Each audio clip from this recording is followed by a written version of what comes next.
And finally, we are grateful to have all of you, whatever your rank, whatever your station in the Marine Corps, here at Camp Pendleton to commemorate this incredible 250th anniversary of our beloved Marine Corps. From these mountains and this water, Marines have deployed to every major fight of the last century, from island hopping across the Pacific to Vietnam's Hue City, to Kuwait, to Helmand and beyond. And standing here, you can feel the weight of that history.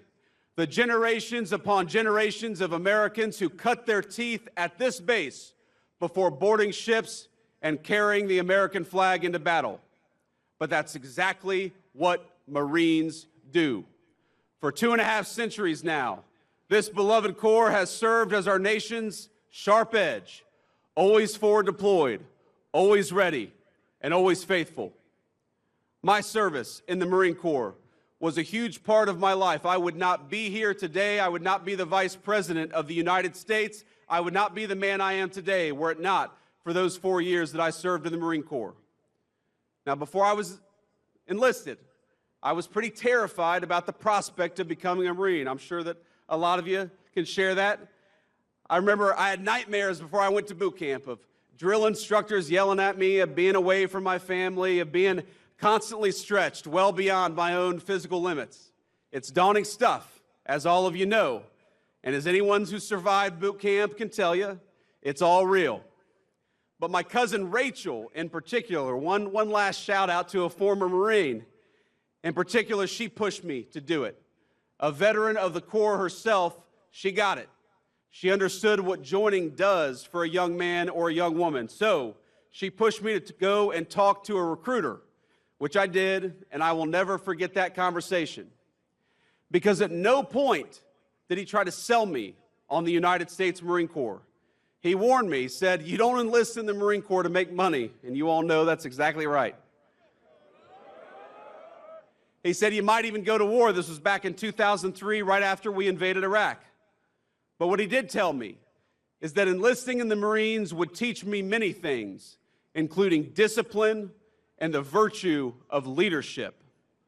And that was appealing to me, and I know it's appealing to Marines today and for every year of our 250-year history. Hoorah!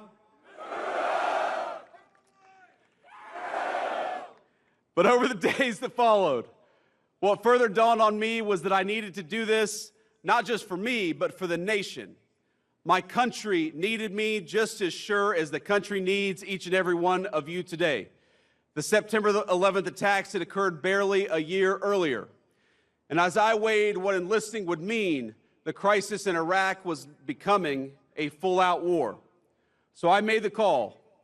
As an 18-year-old senior in the state of Ohio, it was one of the first times in my life that I recall feeling like the country actually needed me.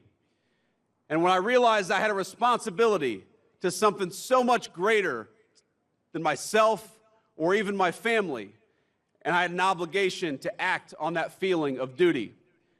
And I know that's something that animates every single one of you, whether you're a private or a general. That spirit of service has been the spirit of the Marine Corps for 2.5 centuries. So I just wanted to say, from the bottom of my heart, from one Marine to another, from the Vice President of the United States to the whole Marine Corps, thank you for your service. We are proud of you and proud of your service.